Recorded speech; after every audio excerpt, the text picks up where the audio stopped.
A lot is already available, and the chart sheet. The chart sheet is also very, very detailed. And Mr. N.K. Premchandran is also joining us on the phone line. Mr. Premchandran, can you hear me? Yeah, I can very well yes, hear yes. Good morning. Good morning. These are the details that are coming out, Mr. Premchandran, of this commission locker, of commissions being held in this locker on the advice of the IAS officer very close to the Chief Minister. He controlled the locker also is what the chart sheet mentions. So how can the Chief Minister, to whom the IAS officer was very close, try and say that he had no knowledge, because it was on the advice of the Chief Minister allegedly that the main accused Swapna Suresh was in touch with him in the first place? Yes, absolutely, you are correct, because it is the deposition of Swapna Suresh is very clear that all these things are done as per the direction of the Chief Minister, because the Chief Minister has introduced Mr. Shivashankar and the Principal Secretary to Swapna Suresh. Actually, we were all under the impression that it is only the illegitimate relation between Swapna Suresh and Shivashankar, and it is not so. But the actual thing what has happened is the Chief Minister has introduced Mr. Shivashankar to Swapna Suresh and directed that he is the single person contact to deal with the UAE consulate. That was the instruction given to Swapna Suresh, and he is a single point contact. If such a person has to be appointed to have liaison with an embassy or a consulate, definitely they should have an order, and for which the prior permission from the Government of India External Affairs Ministry is required. And even Swapna Suresh is making the deposition that it is an unofficial meeting.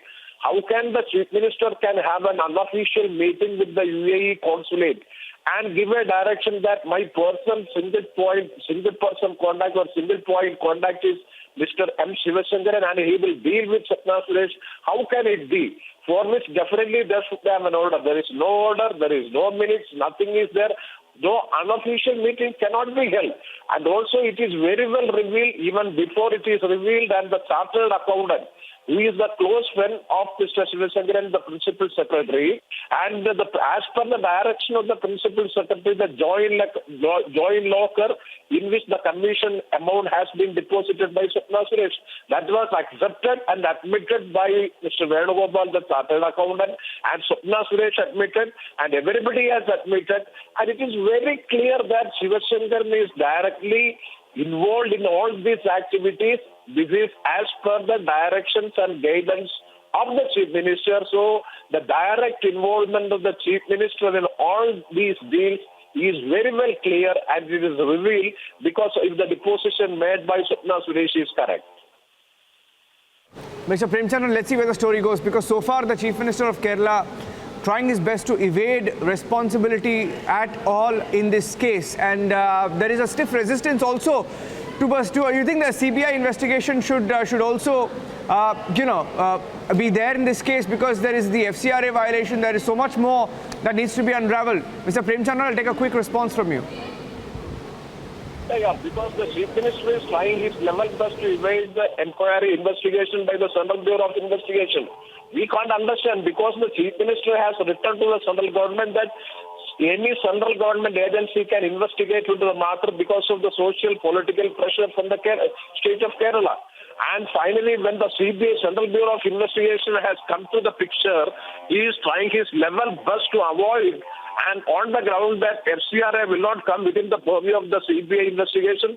That is absolutely wrong, because it's a very clear direction is already there. If there is an FCRA violation, the CBI can very well enter into it, and there is an order on 30th January by which the government or the government accredited agencies in which CBI has no, but that is only having the prospective effect. That is prospective from 30th January only. These incidents which have happened is from 2017 to 2020, 2019, 2020. So nothing is applicable as far as in this case is concerned. Therefore, it is very clear that the Chief Minister, he is even if it is very interesting to see that his statements on July 7 and subsequent statements, he is saying that he has nothing to do with Swapna Suresh. He doesn't know her.